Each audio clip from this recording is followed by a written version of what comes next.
Assalamualaikum warahmatullahi wabarakatuh. Kembali lagi di channel Pak Muhib. Apa kabarnya anak-anak? Semoga kita dalam perlindungan Allah Subhanahu wa taala. Amin. Pada kesempatan kali ini kita akan belajar tentang baca tulis Al-Qur'an, yaitu materinya tentang ilmu tajwid. Yang dikhususkan yaitu tentang hukum nun, sukun, dan tanwin. Hukum nun, sukun, dan tanwin itu dibagi menjadi 5 bagian. Yang pertama yaitu idhar halqi, yang kedua yaitu idgham bi gunah, yang ketiga yaitu idgham bila gunah, yang keempat yaitu iklab, yang kelima yaitu efa.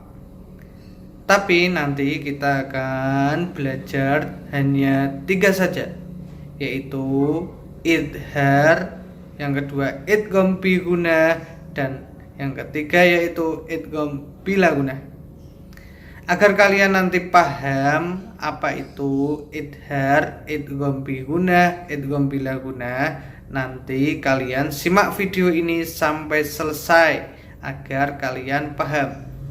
Tapi sebelum itu kita berdoa terlebih dahulu agar dalam belajar kita diberikan kemudahan oleh Allah Subhanahu wa taala dan juga diberikan ilmu yang bermanfaat. Berdoa mulai.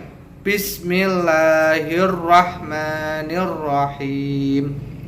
Rabbi zidni ilma warzuqni fahma. Amin ya rabbal alamin. Pembelajaran kita mulai. Pelajari tentang hukum bacaan izhar, idgham bi gunah, dan idgham bila gunah. Baik anak-anakku sekalian, selanjutnya marilah kita bahas terlebih dahulu hukum bacaan izhar. Izhar artinya menjelaskan atau menerangkan, jelas atau terang.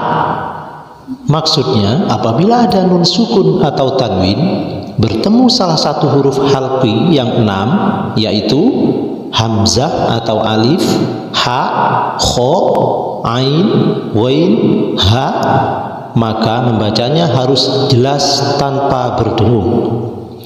Hukum bacaan ini disebut juga izhar halqi. Halqi berarti kerongkongan atau tenggorokan. Huruf halqi artinya huruf yang keluarnya suara berasal dari tenggorokan. Cara membaca izhar halqi adalah melafadzkan bunyi nun sukun atau tanwin secara jelas dan terang. Coba perhatikan contoh dalam tabel berikut. Ini ada huruf izhar, alif atau hamzah, ha, kho, ain, ghain, dan ha.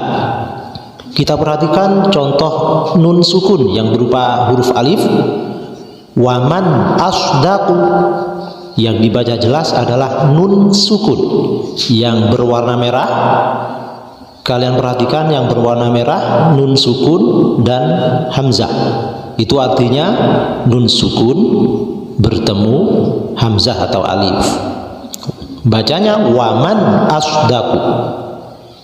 Contoh tanwin di sampingnya marratan ukhra. Marratan ukhra. Itu yang berwarna merah adalah ta fathaten dan ketemu hamzah. Yang dimaksud bukan taknya tapi harokat tanwinnya yang berupa fathatain. Maka itu artinya fathatain bertemu hamzah. Kemudian contoh berikutnya yang berupa ha, man hamalna. Itu yang berwarna merah nun sukun dan ha.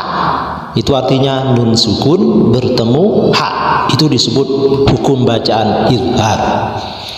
Contoh tanwin di sampingnya alimun hakimun. Yang berwarna merah mim domatain dan ha. Yang dimaksud adalah domatainnya atau tanwinnya, bukan mimnya. Tanwin bertemu ha. atau dhammatain bertemu ha, itu disebut hukum bacaan idhar. Cara membacanya harus jelas, alimun hakimun, bacaan tanwinnya harus jelas. Terus sampai seterusnya seperti itu.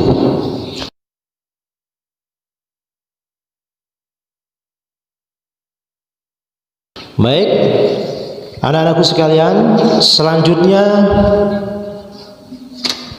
tentang hukum bacaan idgham bi gunnah. Idgham artinya memasukkan atau mentasdidkan. Bi gunnah artinya dengan mendengung. Dibaca idgham bi gunnah apabila ada nun sukun atau tanwin bertemu dengan salah satu huruf yang 4, yaitu ya, nun, mim, waw, yang biasa disebut dengan yanmu. Cara membaca idgham bi gunnah yaitu memasukkan atau mentasdidkan bunyi nun sukun atau tanwin ke dalam salah satu huruf yang 4 dengan suara mendengung. Contoh, huruf ya, mayyakulu, sebabnya nun sukun bertemu ya. Jadi bunyi nun sukun di sini tidak seakan-akan tidak tampak karena dimasukkan ke huruf berikutnya sesuai dengan artinya idgham, yaitu memasukkan atau mentasdidkan. Mayyakulu, bukan dibaca man yakulu, tapi yang benar adalah mayyakulu. Kemudian huruf nun, min ni'matin, nun sukun bertemu nun, min ni'matin, disertai dengan mendengung. Tidak boleh dibaca min ni'matin, tapi min ni'matin. Selanjutnya contoh huruf mim, nun sukun bertemu mim, mim mithlihi, mim mithlihi. Selanjutnya contoh tanwin bertemu waw. Di sini berupa tanwinnya berupa kasroten bertemu waw. Ashhuri wa ashron, ashhuri wa ashron. Jadi anak-anakku sekalian, setiap kalian membaca Al-Quran, apabila ada nun sukun atau tanwin bertemu salah satu huruf ya, nun, mim, dan waw, maka cara membacanya harus disertai mendengung.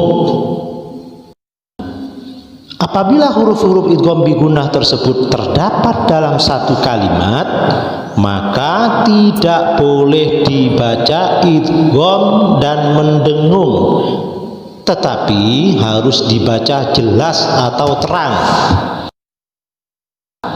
Adapun hukum bacaannya dinamakan idhar mutlak atau idhar wajib.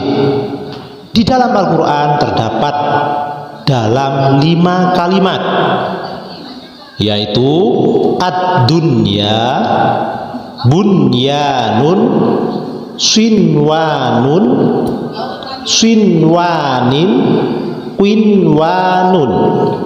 Itu tidak boleh dibaca dengung, akan tetapi dibaca jelas atau terang, karena itu merupakan contoh dari izhar wajib atau izhar mutlak, karena nun sukunnya bertemu ya dan nun sukunnya bertemu waw itu dalam satu kalimat.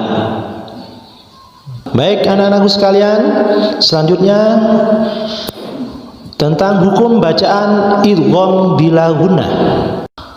Idgham bila gunnah, apabila ada nun sukun atau tanwin bertemu dengan salah satu dari 2 huruf, yaitu lam dan ro, maka hukum bacaannya disebut idgham bila gunnah. Idgham artinya memasukkan huruf mati pada huruf hidup atau mentasdidkan. Bila gunnah artinya tanpa mendengung. Cara membacanya yaitu dengan memasukkan bunyi nun sukun atau tanwin ke dalam salah satu dari dua huruf tanpa mendengung. Contoh, nun sukun bertemu lam. Min ladunhu, tidak boleh dibaca min ladunhu karena termasuk idgham, dimasukkan huruf nun sukunnya dimasukkan ke lam, maka bacaannya min ladunhu, tidak boleh mendengung. Kemudian tanwin, ini contoh tanwin bertemu ra. Ghafurur rahimun, tidak boleh dibaca ghafurun rahimun, tidak boleh karena ini merupakan idgham bila gunnah. Tanwin bertemu ra harus diidghamkan, harus dimasukkan tanwinnya, ghafurur rahimun. Demikian anak-anakku sekalian, mudah-mudahan materi penerapan ilmu tajwid kali ini bisa bermanfaat untuk anak-anakku sekalian dan kita semua. Mudah-mudahan dalam membaca Al-Quran sesuai dengan kaidah-kaidah tajwid yang kita pelajari. Demikian anakku sekalian, sampai berjumpa kembali. Akhiran, wassalamualaikum warahmatullahi wabarakatuh.